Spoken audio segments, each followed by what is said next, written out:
Hi everyone, and welcome to Move with Scoliosis, your channel for everything movement for scoliosis and back care. My name is Christine Jareggi-Berry. I'm a yoga and Pilates teacher, and today I'm sharing a practice which I created for my members in my Shine membership. The Shine membership is a monthly membership where I'm sharing scoliosis specific, curve specific videos. We've got expert workshops and interviews. We've got weekly live classes on Zoom for yoga and for Pilates. And it's a great place, obviously, to meet others that are in the same situation.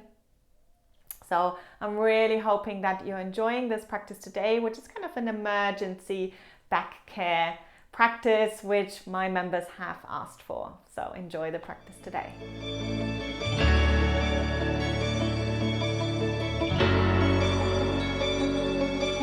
Hi everyone. So today I've got a lovely restorative practice for you. So it's for those days when you've been maybe really active and maybe your back is aching because you've been out in the garden or doing lots of things on your feet all day. So I'm hoping that you enjoy this practice. We do need a few things for it. So I'm going to be using a yoga bolster. I'm going to be using a couple of blocks, a yoga belt, and then a couple of blankets. So feel free to use anything that you might have around the house, cushions, anything like this, books, a strap from a bathrobe, anything like that works.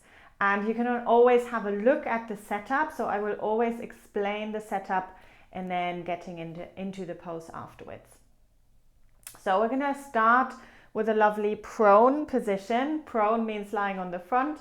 Of course, now I know that this is not for everyone, but bear with me, and not for everyone, I mean that it's not comfortable for everyone. But it's a lovely lower back release and it gives you some nice traction, which is great for scoliosis, of course. So I've already set up my bolster here. So I took a couple of blocks and just stacked them up, and then I put the bolster on top. Now this is quite a firm bolster here, so make sure it doesn't sag down too much. In that case, you might need something else underneath here. I'm just going to put the blankets and the belt to the side, and we're just going to start in this position. So before we get into it, let's just be in all fours for a moment, and let's just do a little bit of movement here. So we're just going to kind of rock forwards and backwards a little bit, taking a few breaths here to get into the body. If it feels good, you can do a little bit of cat-cow movements, but just keeping it really gentle. We're not looking for big stretch, just kind of tiny little movements to release the back, maybe kind of moving from side to side a little bit. Just tuning into the body and just listening to what it needs right now.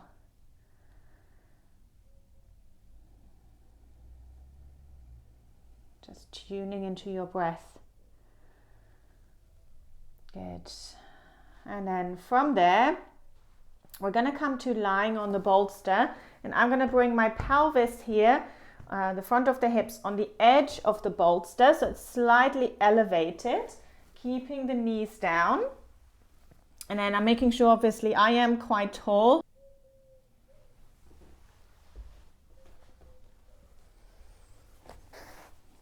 Good. So we're going to take one more breath here.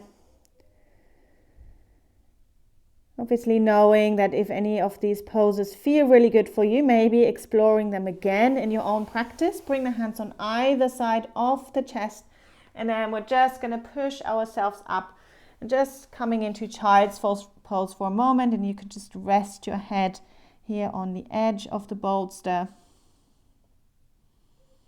Taking it slow.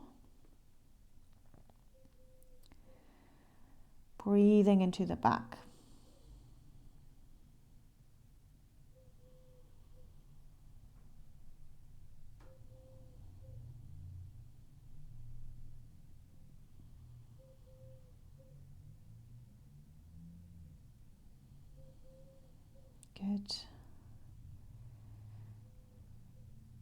Taking that one last breath.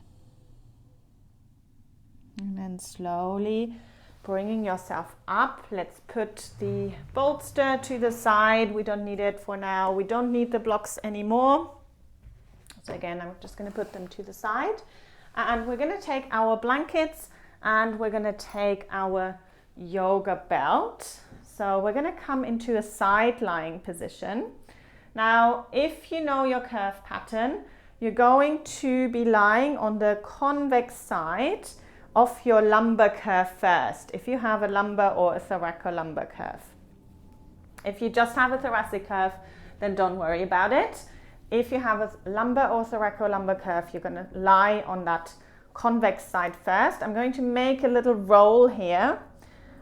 So I myself have a left lumbar curvature, so this is what I want to support when I lie on my left side. So I'm not making it very big. I'm not looking for a stretch here.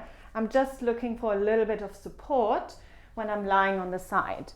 Then we're going to take our belt, and this is going to be a little bit fiddly, but we're going to just fold it. So I have that buckle on one side, and then we're just going to kind of fold it back and forth like when you were a kid, maybe making a fan or something like that, just kind of going in and out. So we end up kind of with a little bit of a thicker bit in the middle, and then the ends are here just on the side and they are free. So basically we are going to lie on the side, and I just want this to be high enough so that you can feel it underneath you, not in an uncomfortable way when you're lying on the side. And then from there, I'm just going to sit on the kind of edge of that blanket, not on the blanket, but in front of the blanket, lying yourself onto the side. And then that belt should be just kind of at the bottom of the rib cage. So side of the rib cage at the bottom. And just so you have a little bit of sensory input, that's all that it is. So just so you can feel that little bit of pressure. And then I have my blanket here, which I can fold in any way that I like it to support my head. So ideally you want the head obviously to be in line with the rest of the body. And then just noticing if you need anything else. So if you have quite wide hips and you tend to roll forwards and your knee tends to roll forwards, or you got any kind of SI joint problems, in that case, if you have another spare blanket, I'm just going to replace this one by a block. You could fold up that blanket. There we go. And just bringing it in between the legs. So this is just another option of making yourself nice and comfortable here. And then we're just going to be staying here on the side, and we're just going to breathe into that resistance that we might be feeling here. Underneath. So with that little bit of pressure that we've got off the belt into the side of the rib cage. So I'm lying on my left side right now. So I'm going to be focusing on breathing into the left side of the rib cage. Kind of expanding into that resistance of the belt. We're just going to be here and breathe for a few minutes.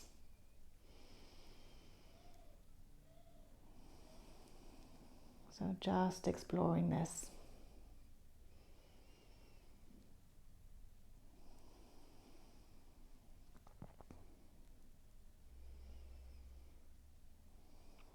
Good. Let's slowly bring ourselves out of the shape. So we're going to come to lying down on the other side. So you could just roll yourself over, but taking out the blanket, or you bring yourself up first. I'm going to bring everything over to the other side so I can be facing you, but you do what you need to do. I'm going to use the block again for the head. So feel free to adjust with anything that you've got around the house, of course. So lying on your other side, you will be lying on your concave side, in which case you don't need anything. underneath the side,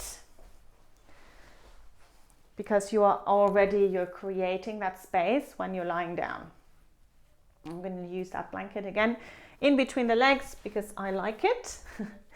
And then we move that belt just so it's underneath the side of the rib cage and just enough that you can feel it. Again, making sure you've got enough support here, so I could probably do with another block here. But when you are comfortable, just letting yourself settle. Breathing into the side.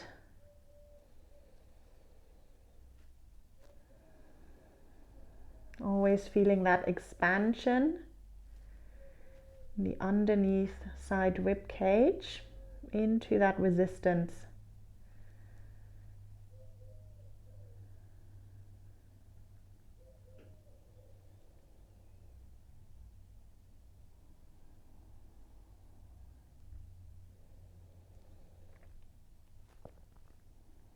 Good. From there, we're slowly going to roll onto our backs here. So taking that blanket out, just rolling yourself onto the back. And we still have that belt underneath us in place. So again, it should be at the bottom of the rib cage.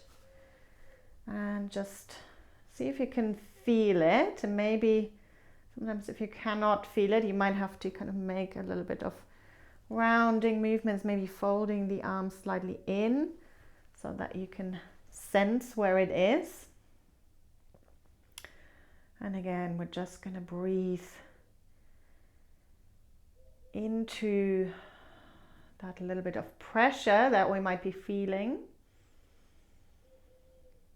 or that little bit of feedback from the belt.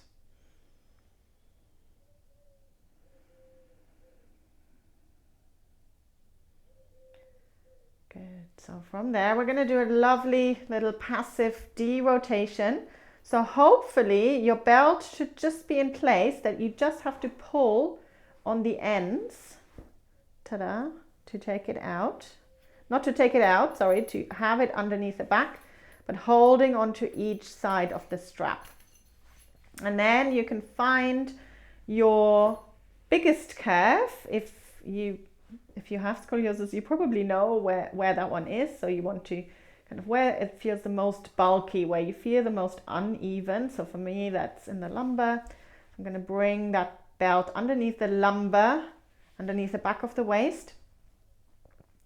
And I'm just going to hold on to it for now. So I'm just slightly pulling on each end to, again, feel that sensory input. And then what I can do is I can pull a little bit more on the convex side. So for me, that's on the left, kind of as if I want to lift that side up and away from the floor a little bit more. Obviously, this could be in the thoracic for you, so this could be higher up in the rib cage as well. That could be quite nice. If you have an S-curve, you can do 2. You can do 1 in the lumbar, 1 in the thoracic. But I just want you to explore and just noticing what this feels like. And just breathing. One of the best things you can do for your body, for your mind, for your soul.